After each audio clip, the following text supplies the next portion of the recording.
Son como 3 años y algo más que estamos retirados de los púlpitos. Y se comprenderán que desde el 2019 fue por el mes de febrero, me parece que fue la última vez. Pero no contábamos que iba a haber pandemia, así que imagínense, me ha pasado tanto tiempo. Y ahora es otros tiempos, otra gente, otro lugar. El remanente de Alangasí, lo que fue Alangasí hay muy poquitos, ahora es otra gente, ¿no? Y gracias a Dios por esta oportunidad. Así pues, les doy una cordial bienvenida, un feliz sábado a cada uno de ustedes, que Dios los bendiga, que su Santo Espíritu pueda disponer de nuestra mente y corazón para que en esta mañana su palabra nos renueve. Que Dios los bendiga. Se dice que alguien decía en un seminario para predicadores, el lugar donde es más desafiante predicar, ¿saben dónde es? En tu propia iglesia. Ahí, porque ahí te conocen, ahí saben tus defectos, tus fallas, y ya se han cansado de ver todos los sábados ahí, ¿no? Pero en el nombre del Señor, pues nos inauguramos nuevamente después de la pandemia. Y gracias por la oportunidad que Dios me ha dado para poder ser portador de su palabra en esta mañana, ya que es tan desafiante porque tenemos doble responsabilidad, ¿no? La una es dar el alimento espiritual al pueblo de Dios, conjuntamente con otra responsabilidad tremenda de que para muchos de pronto ya no tengan la oportunidad de escuchar nuevamente un mensaje. Así que pedimos a Dios y les pido que podamos inclinar el rostro y pedir la bendición del Espíritu Santo sobre su palabra. Querido Padre, gracias Señor por esta oportunidad. Gracias porque, Dios mío, en la insuficiencia del ser humano, tu suficiencia es poderosa.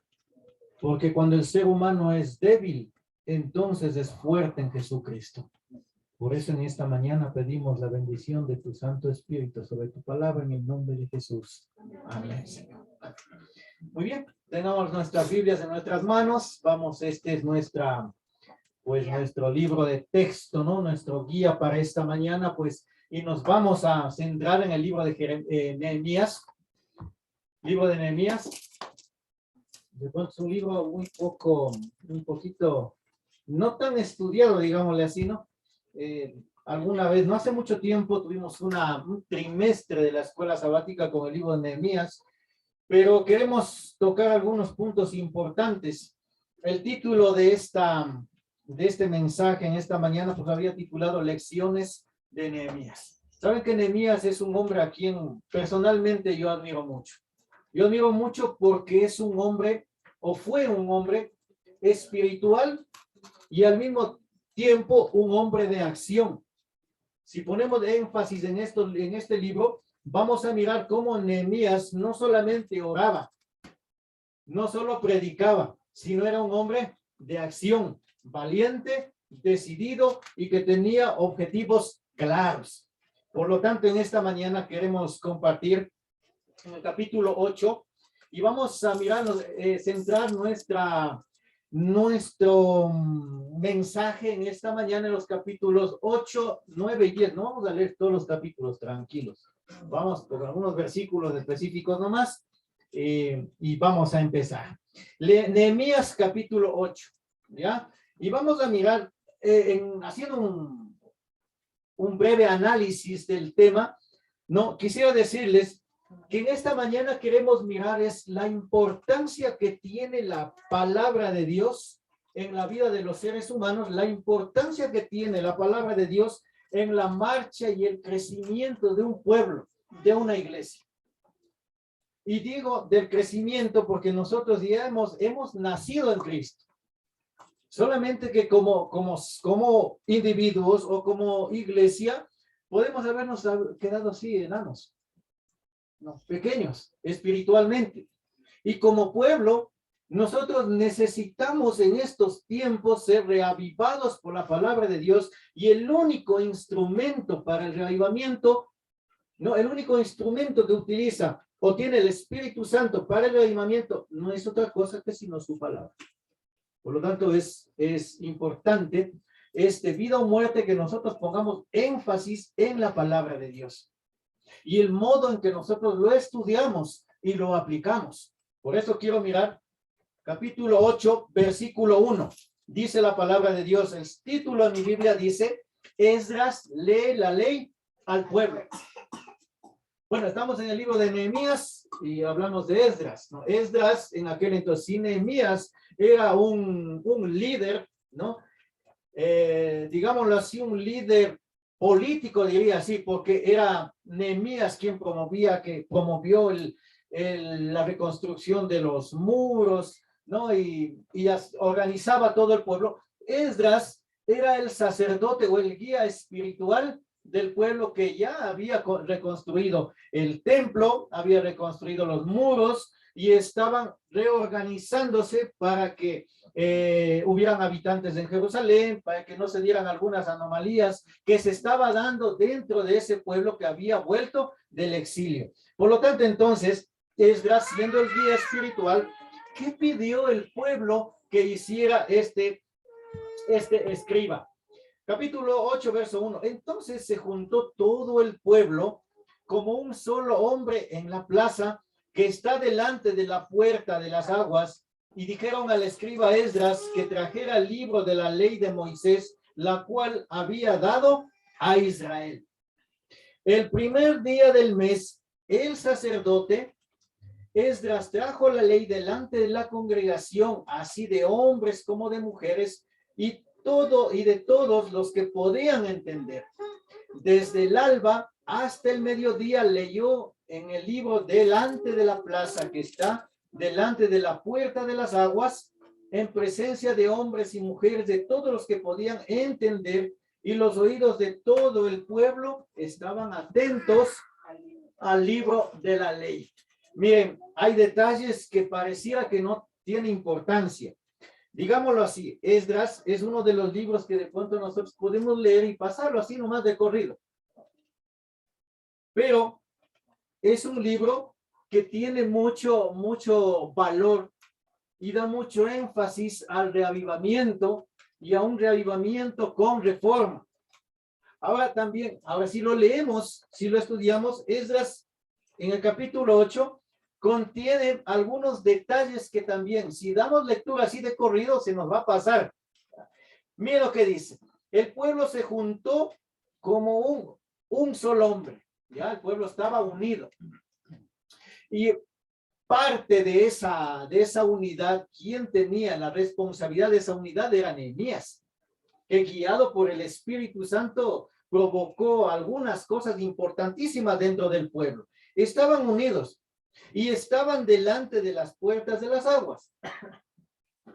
Mis queridos hermanos, la puerta del lugar donde ellos estaban es muy importante, ¿no? Es muy importante mirar este detalle, como también el tiempo, la fecha, el día en que ellos estaban. Porque, miren, dice, el Hijo de Dios, el pueblo de Dios, tiene que estar consciente y tiene que saber en qué tiempo está viviendo, ¿no? En qué lugar está, en dónde pone sus pies. O sea, el Hijo de Dios, el pueblo de Dios no anda a la deriva, ¿o sí? ¿No? El pueblo de Dios no anda a la deriva. Tampoco nosotros como parte de este pueblo podemos andar a la deriva. Debemos saber dónde estamos, en qué tiempo estamos, en qué momento estamos viviendo, ¿no? Solo hay un hito que anda así a la deriva por aquí o por allá. ¿Saben quién es? O algunitos por ahí, dice el Nel, ¿no? Un hito hay que sí anda a la deriva. ¿Recuerdan quién? Le va a hacer un acuerdo. Dice, presentaron los hijos de Dios delante del Señor, y Dios le preguntó a alguien, ¿de dónde vienes? ¿Y cómo le respondió? De rodear la tierra y estaba por ella. Ahí nomás dando la vuelta, dice, ¿no? ¿Qué andas haciendo? Ahí dando la vuelta. No, Esito sí anda a la deriva, pero el pueblo de Dios no, porque el pueblo de Dios que tiene luz, ¿no? Tiene luz. Ahora, ellos estaban delante de la puerta de las aguas. Les voy a preguntar aquí a mis hermanos, ¿Qué significaba la puerta de las aguas? ¿Qué simbolizaba?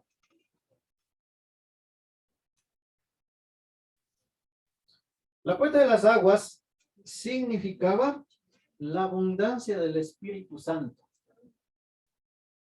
¿Ya? Entonces, es muy importante notar que el lugar donde ellos estaban, era muy importante, no era un lugar, no era cualquier cosa, estaban ellos reunidos en un lugar donde estaban buscando, ¿no?, que el poder del Espíritu Santo sea sobre ellos. Pero ellos durante mucho tiempo, durante quizás 70 años, muchos de ellos no habían tenido la oportunidad de acceder al libro de la ley. Que básicamente el libro de la ley estaba centrado en qué libro que está registrado en la Biblia. En el libro de Deuteronomio.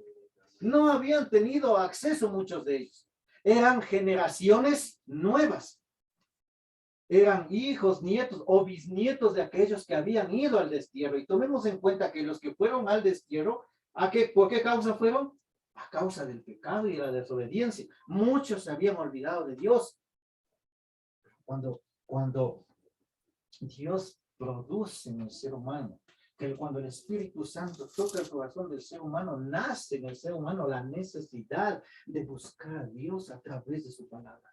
Y por eso, ellos en el versículo 2 dice, en el versículo 1 al final dice, pidieron al escriba Esdras que les trajera el libro de la ley de Moisés. Y Esdras encantado lo hizo. Imagínense, ¿no? Si a nosotros nos tocara por ahí, si alguien nos dice, necesito un estudio bíblico, ¿pueden dar un estudio bíblico? ¿Quién no puede? ¿Quién no va? ¿No? Feliz. ¿Ya? Entonces, ese era el despertar que había ocurrido en el pueblo de Dios. Ahora, menciona, dice, la congregación se reunieron, hombres, mujeres, niños, y hace énfasis, tanto el 2 como en el 3, todos los que podían entender. Miren cómo Nehemías había organizado al pueblo. Estaban los que podían entender. Yo pienso que los que no podían entender, o sea, los niños chiquitos de pecho, ellos tendrían algún lugar. También debieron haber tenido un lugar para ellos, para que estuviesen ahí reunidos, para todos los que puedan entender, estén atentos a su palabra. ¿Y cuánto tiempo leyeron la palabra de Dios? Desde el alba hasta el mediodía. Desde el amanecer hasta el mediodía. Y a veces nosotros decimos, no, qué larga la predicación. ¿No? Dicen, no, a veces dicen, 20 minutos nomás el cerebro puede captar, de ahí no, ya. ¿No? ¿Cuánto tiempo nosotros, cuánto tiempo empeñamos, cuánto tiempo nosotros dedicamos a poner atención y a entender la palabra de Dios? Y dice que del alba al mediodía todavía seguían atentos. Y saben, yo estoy preocupado porque hace mucho calor. Tiene mucho calor, hay sueño. Y no tenemos agua. Ya, pero sin embargo, simbólicamente nosotros estamos reunidos en donde, frente a la puerta de las aguas. Y yo quiero leerles aquí un artículo con respecto al... Y disculparán que la tecnología no la sé mover bien, pero sin embargo, hagamos el intento. Estas aguas simbolizan la llenura del Espíritu Santo. ¿Ya? Estas aguas simbolizan la llenura del Espíritu Santo. Ahora, amplía un poquito esto. Nosotros podemos vivir una vida cristiana cerca del Señor, sí. ¿No? Nos sentimos cerca del Señor. ¿Está usted cerca del Señor? ¿Siente que el Señor está con usted? Sí. ¿O usted al lado del Señor? Sí. Pero sin embargo, solamente podemos estar con unas pequeñas rociaditas de esa agua. Solamente con unas gotitas. ¿No? Pero el Señor quiere darnos abundancia. Si nosotros estamos en este lugar, simbólicamente frente a las puertas de las aguas que simbolizaba esa puerta, ya entonces es porque nosotros estamos buscando o ya no queremos que solamente el Espíritu Santo nos llegue así por gotitas pequeñitas. Buscamos que el Señor nos dé la abundancia del Espíritu Santo. Pero ¿cuál fue? ¿No? ¿Cómo fue la forma en que este pueblo sintió este reavivamiento. Ellos leyeron el libro de la ley ¿desde qué hora? Desde el alba hasta el mediodía, pero tranquilos, no nos vamos a quedar hasta la tarde. Quiero ser rápido. Más adelante dice, y el escriba Esdras estaba sobre un estrado, bueno, ahí de madera, y a él junto a él estaban algunos líderes entendidos en la ley. Entendidos. ¿Y estos qué hacían? ¿Ya? ¿Qué hacían? Ellos iban enseñando, iban explicando. El versículo 5 dice, abrió pues Esdras el libro ante los ojos de todo el pueblo, pues estaban más alto que todo el pueblo, en un púlpito, una plataforma, y cuando él abrió el libro, todo el pueblo, ¿cómo estuvo? Atento. Estaban con los oídos atentos, con el corazón abierto, con la mente abierta para recibir la palabra de Dios. Eso es lo que produce el Espíritu Santo. Bien, si en esta mañana su mente tiende a divagar, su mente está trayéndole para divagar en cualquier otra idea o pensamiento, en este momento usted puede elevar una oración y decirle, Señor, toma el control de mi mente. Si en este momento le asalta el sueño, dígale al Señor, dame poder para vencer esta tentación. Porque los oídos del pueblo estuvieron atentos. ¿Ya? Y dice, más adelante dice, entonces bendijo Esdras a Jehová Dios grande, y todo el pueblo alzando sus manos respondió ¿cómo? Amén, amén. Y se humillaron y adoraron a Jehová rostro a tierra. Los levitas Jesúa, Bani, Serebías, Jamín, Acub, Sabetai, Jodías, Masías, Kelita, Azarías, Josabel, Anán y Pelaía hacían, ¿qué cosa? Entender al pueblo la ley mientras el pueblo se mantenía atento en su lugar. Había gente entendida que hacía entender al pueblo. Había gente que estaba preparada para captar al pueblo todo el contenido de la ley. Imagínense si nosotros comenzamos a practicar esto, ¿no? A preocuparnos por las personas, si entendió o no entendió. A preocuparnos por las personas. Miren, este proyecto del discipulado que tenemos los días jueves. Si todo el pueblo pusiera atención, oídos a ese proyecto, imagínense cómo sería nuestra iglesia. Porque sería un pueblo entendido, un pueblo conocedor de la ley, un pueblo conocedor de su palabra.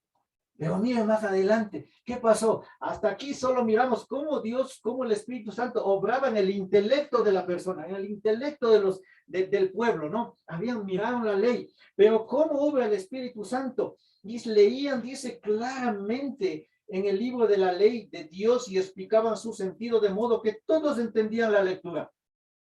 Todos entendían la lectura. Entonces el gobernador Nehemías, el sacerdote y escriba Esdras y los levitas que hacían entender al pueblo dijeron a todo el pueblo, hoy es día consagrado a Jehová nuestro Dios, no os entristezcáis, no lloréis. ¿Por qué? Porque la lectura de la ley había causado en ellos un despertar emocional. Y saben que los seres humanos también somos compuestos también por emociones, ¿no? Intelecto, emociones, y el Espíritu Santo, ¿no? Actúa en cada uno de nuestro intelecto, como también de nuestras emociones. Eso produjo en ellos la palabra de Dios. Ahora, ellos dijeron, no lloren. No sé los motivos del llanto de ellos. Seguramente, ¿no? Seguramente. 70 años de destierro, humillación, necesidades, luchas. Si ustedes estudian detenidamente Esdras y Nehemías, vamos a ver, ¿no? tanto también Zacarías y Ageo, vamos a ver cuánto les costó a ellos edificar las murallas de Jerusalén. ¿Cuánto les costó a ellos edificar el templo? Y cuando estuvieron edificando el templo y cuando echaban los primeros cimientos, había muchos que en el mismo pueblo se quejaban. ¿Cuánto dolor trajo? Pienso que sus lágrimas eran a causa de eso. ¿Acaso alguna vez no nos ha pasado? Ojalá nunca hubiese hecho esto. Ojalá nunca hubiese tomado esta decisión. Y este pueblo tal vez diría, ojalá nunca hubiésemos pecado. Entonces todavía veríamos el templo de Salomón que tanto nos gustaba. Todavía seguiríamos adorando ahí. Ojalá nunca hubiésemos sido desterrados a causa de nuestra idolatría. Entonces no hubiésemos tenido que vivir tanto tiempo en esclavitud. Pienso que las lágrimas de ellos eran a causa del arrepentimiento. El poder del Espíritu Santo obrando en ellos, atrayéndoles nuevamente a hacer lo que Dios les pedía, a ser un pueblo santo. Pero viene también con ellos este mensaje. Dice, no lloren, ánimo, adelante. Han tenido que luchar, han tenido que vivir todo esto. Pero aquí estamos. Aquí está Ageo, aquí está Zacarías, aquí están los líderes, Nehemías, Esdras. Dios ha utilizado a mucha gente para que ustedes puedan llegar a estas instancias. Por lo tanto, cuando nosotros sentimos el toque de Dios, sí puede traernos tristeza y llanto por muchas cosas, pero lo que nos trae después es gozo. La palabra de Dios siempre trae gozo. ¿Hay tristeza en el corazón? ¿Hay preocupación, luchas en la vida? Vaya la palabra de Dios. Con corazón abierto, con oídos atentos. Y va a encontrar, va a ver cómo se ocurre el milagro. Porque dice de una forma bien puntual. Yo tenía esto marcado de hace tiempo, ¿no? Porque el gozo de Jehová es vuestra fuerza. Mi querido hermano, mi querida hermana, no llore. Y si tiene que llorar, llore, pero llore compartiendo sus lágrimas, sus llantos con aquel que no le pesa llevar nuestros pesares. Cristo Jesús. Porque el gozo de Jehová, esa es su fuerza. ¿Y de aquí quién dice? Su palabra. Su palabra sí lo dice. Pero ahí no queda, miren, que esto era un reavivamiento que el pueblo sufrió en aquel entonces. Yo pregunto, ¿puede la palabra de Dios causar el mismo reavivamiento dentro del pueblo actual? ¿Qué dicen ustedes? ¿Sí? ¿Puede? Ahora, mis hermanos. Claro que puede. Pero si nosotros escuchamos atentamente la voz de Dios. Porque más adelante no queda ahí. Hay muchas personas que decimos, bueno, qué lindo sermón, hermoso el sermón. A veces nos hemos deleitado muchas veces con la venida de algunos predicadores y de paso creo que hay una caravana dentro de poco tiempo, ¿no? Con el pastor Joel Flores. Y ahí la gente se deleita y nosotros mismos, pues pasa el tiempo y todo sigue igual. Aquí no, dice, mira el versículo 13. Después fueron a comer y todo eso. Al día siguiente, ¿qué hicieron? Se reunió el pueblo, las cabezas de las familias, los sacerdotes, levitas, junto al escriba Esdras, para seguir estudiando las palabras de la ley. Y yo me imagino qué impacto causaría, ¿no? ¿Qué impacto causaría la lectura de Esdras, que el pueblo al otro día volvió nuevamente? Por favor, síguenos leyendo. Por favor, síguenos enseñando. Pasó el tiempo. Recuerden, ¿por qué les decía que es importante que miremos que sepamos dónde estamos, ¿no? Dice, ¿cuándo sucedió esto? Un versículo anterior, en el 7:74, dice, al llegar el mes séptimo, ya los hijos de Israel estaban en sus ciudades. Ahora, el versículo 2 dice, el primer día del séptimo mes, 8:2, primer día del séptimo mes. Ahora, si vamos al al 9, el 24 del mismo mes. ¿Cuántos días habían pasado? 24. ¿Cuántos días? Miren, creo que yo no fui claro en decir, les voy a un poquito más ampliar esto. Ellos se reunieron, encontraron, mientras estudiaban, encontraron ellos, ¿no? En la ley, un mandato, que ellos tenían que festejar, ¿qué cosa? La fiesta de las cabañas. ¿Cuánto duraba la fiesta de las cabañas? Una semana, 7 días. Y al final de los 7 días, solamente ahí se abría la puerta de las aguas. O sea, esta puerta de las aguas no se abría siempre. Se abría una sola vez en ocasión del último día de la fiesta de las cabañas. Ya, entonces, primer día, más 7, 8. Ahora estamos en 24. ¿Cuántos días habían pasado? 16 días. ¿Ya? A los 16 días de haber sentido este reavivamiento por la palabra de Dios, ahora dice, se reúnen, en el capítulo 9, versículo 3, ¿sí? Se reúnen en ayuno, en silicio, en ropas ásperas, o sea, el pueblo comienza a tomar acciones. Sienten una necesidad de acercarse más a Dios a través del ayuno, la oración y la confesión. Versículo 3, puestos de pie en su lugar, leyeron el libro de la ley de Jehová su Dios, la cuarta parte del día. Y durante otra cuarta parte del día, confesaron sus pecados y adoraron a Jehová su Dios. Miren cómo nos enseña la Biblia, ¿no? Ellos ya 16 días después se reúnen nuevamente dispuestos a entrar, diría yo, en una etapa de ayuno y oración, una semana de oración, pero esas semanas de oración poderosísimas. No de esas semanas de oración donde estamos 4 o 5. Esas semanas de oración donde están todo el pueblo reunidos, con necesidad, puestos en pie, nuevamente a leer.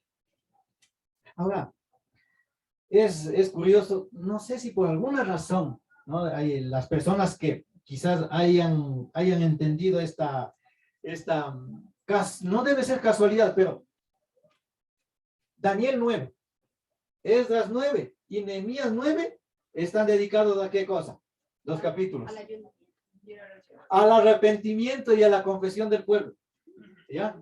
Si ustedes vamos a Daniel 9, Daniel confiesa los pecados suyos y del pueblo. Esdras 9, igual. ¿Ya? Y ahora Nehemías 9, igual el pueblo reconoce sus pecados. O sea, que un reavivamiento causado por la palabra de Dios, ¿a dónde nos lleva? A un arrepentimiento. Leyeron el libro de la ley, la cuarta parte del día, pero no se quedaron solo estudiando. Porque si nos quedamos solo estudiando, leyendo y estudiando, y llenando el intelecto, no pasa nada. ¿Qué hicieron? Cuarta parte del día. Ya. No digo que en el sentido de que la palabra de Dios no tiene poder al decir no pasa nada, sino que la Biblia, ¿no? La obra del Espíritu Santo no es estática. Siempre nos lleva ¿a dónde? A la acción. La cuarta parte del día leen la ley y la otra cuarta parte del día, ¿qué hacen? Confiesan sus pecados. ¿Y quién es el que nos convence de pecado, de justicia? Ya, el Espíritu Santo. De justicia y justicia. El Espíritu Santo. ¿Y quién dice eso? Juan. Entonces, el Espíritu Santo en ellos les convence de que necesitan confesar sus pecados. La otra cuarta parte del día. Ay, mis hermanos, y cuando nosotros nos sentimos perdonados, ¿cómo nos sentimos? Cuando ellos confiesan sus pecados, adoran, ya, confesaron sus pecados, ¿y qué más hicieron? No se quedaron lamentándose por sus pecados. Y adoraron a Jehová. Una adoración genuina. Y aquí menciona algunas personas que no los voy a leer porque son bien difíciles de leer estos nombres. ¿ya? Pero estos líderes, ¿no? Estos príncipes, ¿qué hicieron? En el versículo 5 dice, y estos, ¿ya? Y esto es lo que dijeron los levitas: Jesúa, Cadmiel, Baní, Hasabnías, Serebías, Odías, Sebanías y Petaías. Levantaos y bendecid a Jehová vuestro Dios. Y adoraron a Dios.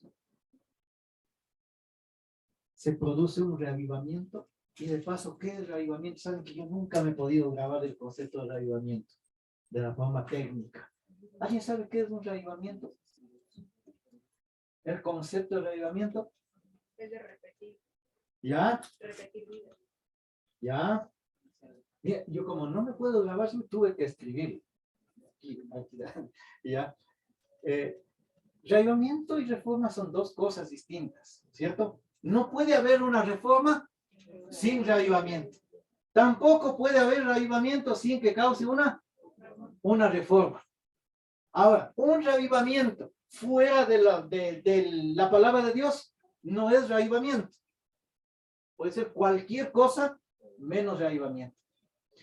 Reavivamiento significa una renovación de la vida espiritual, una vivificación de las facultades de la mente y el corazón, una resurrección de la muerte espiritual. Según hasta aquí hemos visto, ¿causó esto en el pueblo de Israel? Sí. Ellos ya habían resucitado de esa muerte espiritual de la que habían estado durante ¿cuántos años? Más de 70 años. Buscaban a Dios, se arrepintieron y alababan. Pero ahí no quedan las cosas. Esto es mucho, Dios pide mucho más que esto. Nosotros necesitamos mucho más que esto.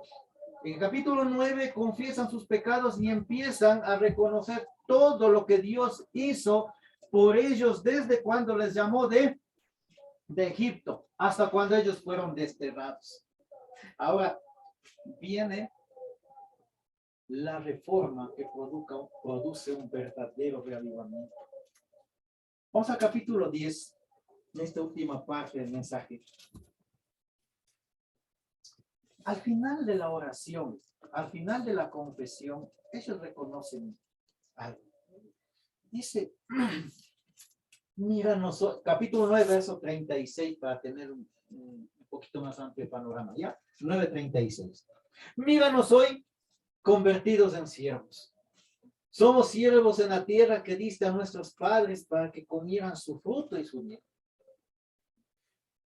El fruto de ella se multiplica para los reyes que has puesto sobre nosotros por nuestros pecados, quienes se enseñorean sobre nuestros cuerpos y sobre nuestros ganados, y conforme a su voluntad, en gran angustia estamos.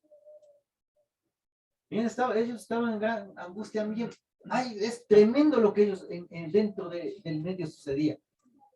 Nehemías tuvo que luchar con tantas cosas, tanto con los de afuera, con los de adentro. Porque, haciéndoles así un breve resumen, los mismos judíos que habían vuelto, aquellos que tuvieron, bueno, la dicha de tener, de ser ricos, se enseñoreaban, les daban préstamos, les cobraban intereses altos, esclavizaban a los hijos de los deudores, se apropiaban de sus tierras.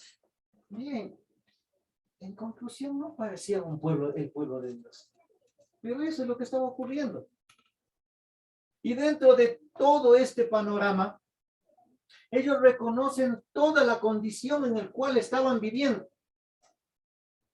Cuando ellos no estaban en planes de reconstruir el templo, ¿qué sucedió? Los enemigos de afuera, los de adentro, los que más tenían, ¿qué hacían? Se aprovechaban de los que menos tenían. Y los que menos tenían, inclusive dice Ageo que Dios, por causa de eso se había cerrado también las fuentes, digamos la lluvia, no había lluvia, había sequía, no había producción, había hambre y necesidad, y se olvidaron ellos del proyecto para el cual Dios les había sacado de nuevo de Babilonia, para que volvieran y reconstruyeran el lugar donde se asentaba el nombre de Dios. Y se olvidaron. Y ese era el panorama, todo el panorama que ellos estaban viviendo. Y seguía ese problema ahí con ellos. Por eso dice el Señor, dice, ellos se enseñorean de nosotros, de nuestros cuerpos, de nuestros ganados, nos quitan, no tenemos, estamos pasando hambre, estamos pasando angustias, en gran angustia estamos. No sé si en esta mañana alguien se encuentra en gran angustia. Quizás por nuestras propias decisiones, o porque estamos viviendo en este mundo de dolor, o por el momento que estamos viviendo. Hay angustia, necesidad, enfermedad. Tal vez tenemos que tomar decisiones, ¿no? Que si fallamos en esas decisiones nos puede costar mucho. Tal vez estamos acarreando sobre nosotros el resultado de nuestras malas acciones o decisiones. En esta mañana, el modelo de arrepentimiento, el modelo de confesión está registrado en Nehemías 9. En gran angustia estamos. ¿Por qué de pronto esta frase no es del todo desconocida? Porque en algunos lugares registrados en la Biblia, donde dice, no sabemos qué hacer, y a ti volvemos nuestros hijos. Y como estaban en gran angustia, en el versículo 38 dice, a causa de todo esto nosotros hacemos esta fiel promesa, y la escribimos, y la firmamos. Nuestros gobernadores y nuestros levitas y nuestros sacerdotes. Estamos en tanto problema, en tantos apuros, y por eso hemos hecho esta promesa. Por eso estamos volviendo nuestros rostros hacia ti. ¿Por qué esperar para pasar todo esto? ¿Por qué tener que vivir todo este calvario, digámoslo así, para recién poder reconocer que necesitamos de Dios, que necesitamos volver? Pero si alguno de nosotros, ¿no? Queremos seguir este modelo, podemos decirle al Señor, estamos en gran angustia. Estamos en tanta necesidad.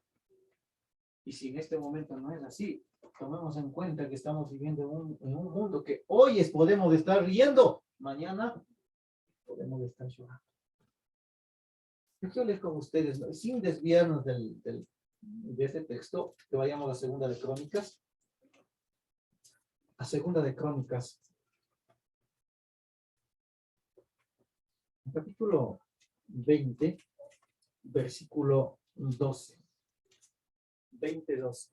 No sé si alguien tiene una Biblia en una versión latinoamericana, una versión distinta a la Reina Valera, nos puede ayudar, por favor. Me parece que Dianita tenía, o ya cambió de Biblia también. Ya. Les voy a pedir si alguien tiene, por favor. Capítulo 20, versículo 12.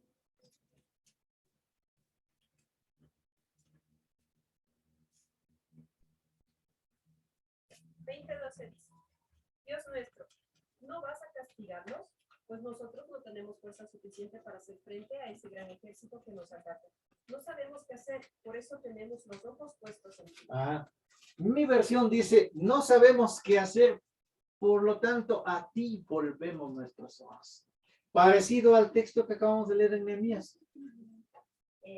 Adelante. Esta es la viviente, dice, oh Dios nuestro, ¿no los vas a detener? Somos impotentes ante este ejército poderoso que está a punto de atacarnos. No sabemos qué hacer, pero en ti buscamos ayuda. Tanto Nehemías como estos versículos que acabamos de leer nos muestran que nosotros muchas veces no tenemos planes, no tenemos nada, no sabemos qué hacer. Y lo único que nos queda, usted decía a mí, es volver nuestros ojos a Dios.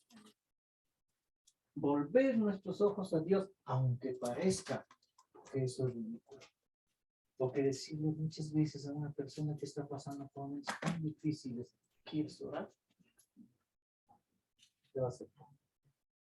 Estuve hablando una vez con una señora que me llamó, de paso, no es que yo fui de metido, ¿no? Me llamó, me citó en un lugar, porque quería contarme muchas cosas. Y ella me contó algunas desgracias que estaba ocurriendo con su esposa, entre otras, él tenía otra persona, y esta otra persona le estaba obligando a que hicieran división de bienes para que vendieran, o sea, la casa, o no, que vendieran la casa y que se repartieran el dinero. Y tenía unos mensajes de texto donde la otra señora le escribía insultos y amenazas. Y ella dijo, me fui al cura, al párroco. Y el párroco me echó la culpa a mí mismo de todo esto. Yo no sabía qué decirle. Mientras ella supuestamente era una persona muy dura emocionalmente, ella lloraba hasta que dijo, bueno, pues vamos a ver. Ella decía, yo no creo en nadie, no quiero nada, no quiero a nadie, no quiero saber nada. Y bueno, y cometo el error de decirle, le digo, ¿podemos orar?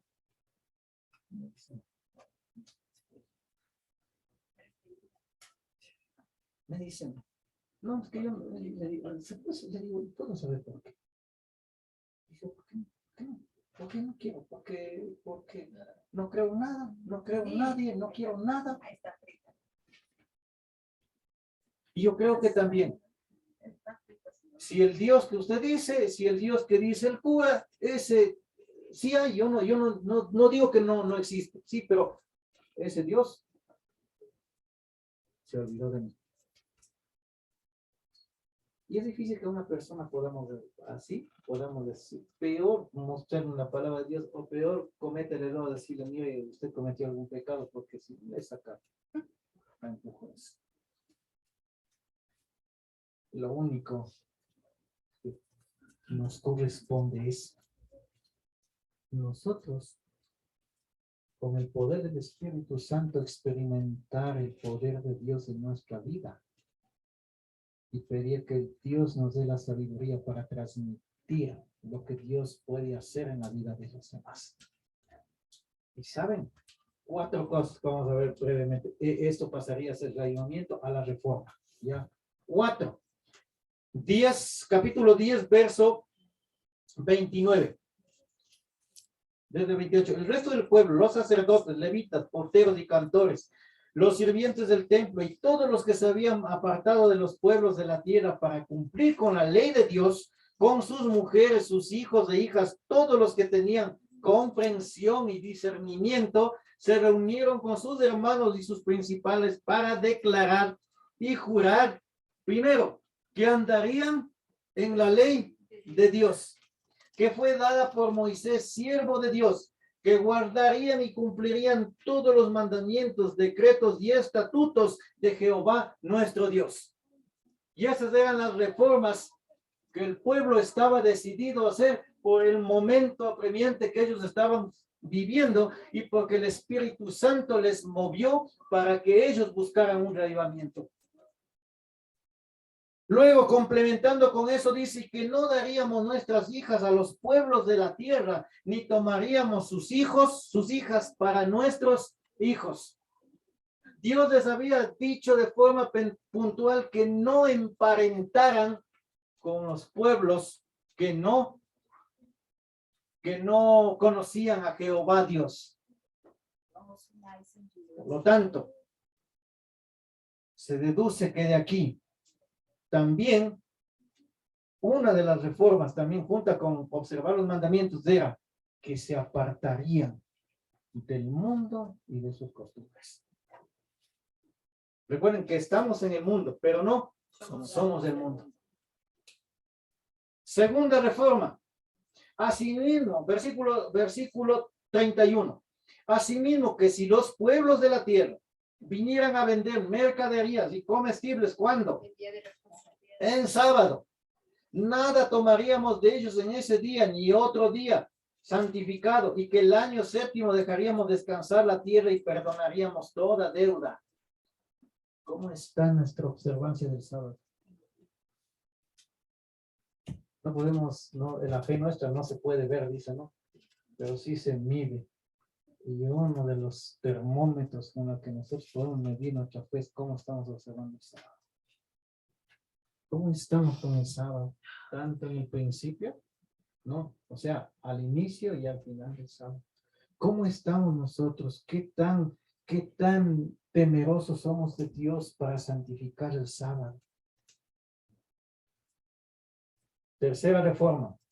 Nos impusimos además la obligación de contribuir cada año con la tercera parte de un ciclo para la obra de la casa de nuestro Dios, para el pan de la proposición y para la ofrenda continua, para el holocausto continuo, los sábados, las lunas nuevas, festividades y las cosas santificadas y los sacrificios de expiación por el pecado de Israel y para todo el servicio de la casa de nuestro Dios.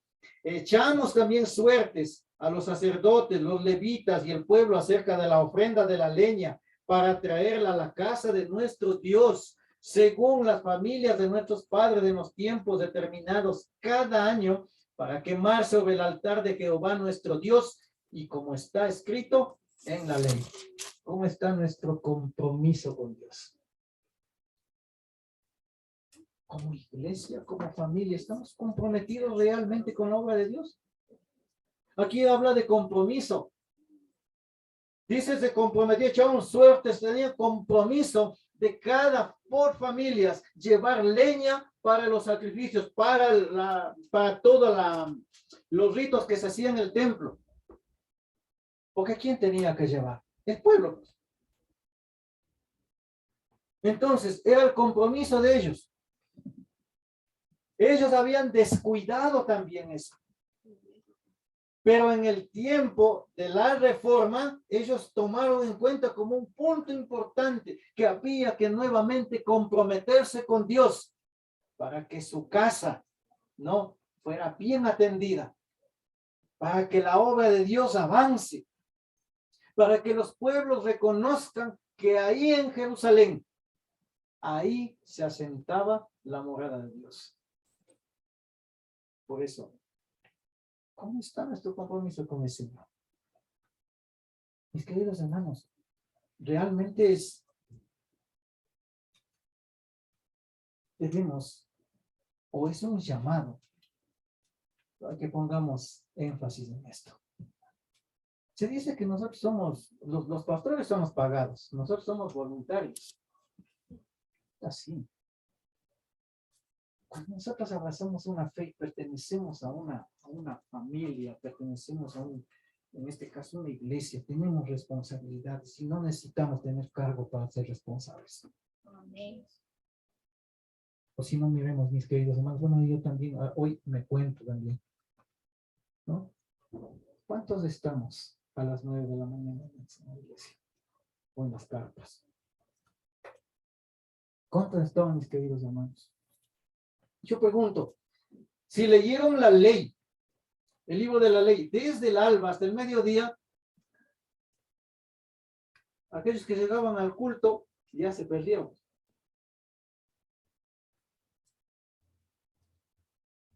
Entonces, nuestro compromiso con Dios, cómo está nuestra puntualidad, cómo está nuestro estudio de la Biblia. ¿Cuántos de nosotros nos comprometemos y tomemos en cuenta que estamos empeñados en la construcción? ¿Realmente estamos comprometidos con eso? Porque esto no se va a mover tan solo con buenas intenciones. Esto se va a mover con el poder de Dios, con el poder del Espíritu de Dios, porque esto no se mueve con espada ni con ejército, sino con el poder del Espíritu de Dios. Pero de eso, para eso es necesario que usted y yo nos comprometamos con Cristo Jesús. Si no, no estamos en nada. Y última. También acordamos llevar las primicias de nuestras masas, de nuestras ofrendas, del fruto de todo árbol, del vino y del aceite para los sacerdotes, a los depósitos de la casa de nuestro Dios y el diezmo de nuestra tierra para los levitas y que los levitas recibieran el décimo de nuestras labores en todas las ciudades. ¿Cómo está nuestra fidelidad con Dios? Muestran los diezmos y las ofrendas. Mis queridos hermanos, creo que en este tema nuestro querido hermano Nelson se ha encargado, siempre estamos haciendo un recuerdo de que ofendimos. Mis hermanos. El diezmo y las ofrendas. No es que nosotros alguna vez se decía, no, yo sí soy generoso con el Señor, yo doy mis diezmos y mis ofrendas. Miren, nosotros devolvemos al Señor por gratitud, porque Él nos ha bendecido. No es que nosotros estamos haciéndole un favor a nuestro Dios o peor a la iglesia. Los diezmos y las ofrendas son el resultado de mi gratitud y el compromiso que tengo con Dios. Por eso, mis hermanos, aunque parezca duro esto, ¿saben? Un reavivamiento. Puedo pasarme ahí conociendo, estudiando y todo, pero si no hay una reforma, en este caso, en estos 4 puntos vitales importantísimos, no estamos en nada. Porque reforma, ¿qué significa? Reforma significa una reorganización, un cambio ¿en qué? En ideas, en teorías, ¿no? En ideas y teorías, como también en prácticas y hábitos. La reforma no producirá los buenos frutos de justicia a menos que esté relacionado con el reavivamiento que produce el Espíritu Santo. Sí, todo es una cadenita. Pero ¿quién es el eje principal del reavivamiento y la reforma? El Espíritu Santo. Porque el Espíritu Santo, Él es el que nos lleva ¿a dónde? A la verdad. ¿Y la verdad quién es? Cristo Jesús. Yo soy el camino, la verdad y la vida. Y el único que puede transformar nuestras vidas es Él. Y el único que nos puede sacar de este lugar hoy, llenos de gozo. Porque el gozo de Jehová es nuestra fuerza. Llenos de gozo y fortalecidos, ese es Dios. Amén. Yo pregunto, ¿hemos sentido la necesidad de volver nuestra mirada a la ley de Dios?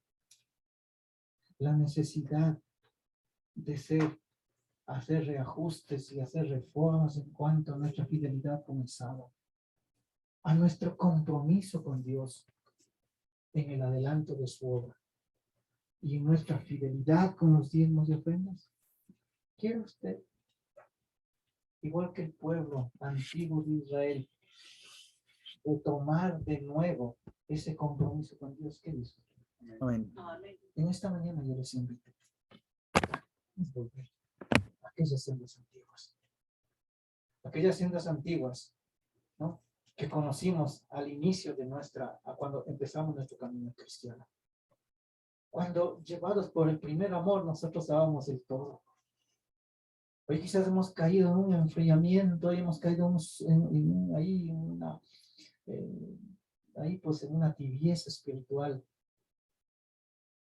Recordemos una cosa. Tenemos lindos planes. Tenemos intenciones maravillosas.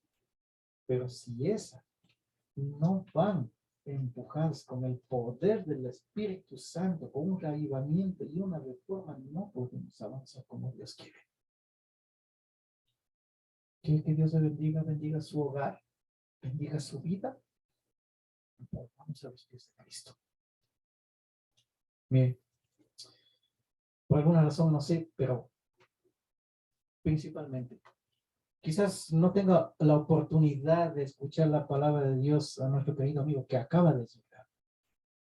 Quisiera compartir con usted una vez más el versículo que leímos con la iglesia. Segunda de Crónicas, capítulo 20, versículo 12. No sé, mi querido amigo, su nombre. Solo sé que, igual que todos nosotros, es una persona, es un ser humano que necesita de Dios. Y quizás hoy tal vez el corazón no esté abierto, predispuesto, pero la palabra de Dios nunca cae en terreno árido. Siempre la palabra de Dios producirá su fruto, ya sea en breve, corto o largo plazo. Dice así: Dios nuestro, ¿no los juzgarás tú? Pues nosotros no tenemos fuerza con qué enfrentar a la multitud tan grande que viene contra nosotros. No sabemos qué hacer y a ti volvemos nuestros ojos. Señor, yo no tengo fuerzas, no tengo planes, no tengo nada para poder enfrentar el problema que hoy estoy viviendo. Viene una multitud de problemas, una multitud de cosas que tengo que enfrentar y yo no tengo fuerzas. Pero a ti vuelvo mis ojos porque yo no sé qué hacer. Este versículo quede en la mente, en el corazón de cada uno de nosotros. Amén. Que aunque no tengamos fuerza, podemos volver nuestros ojos a Dios. Que Dios bendiga.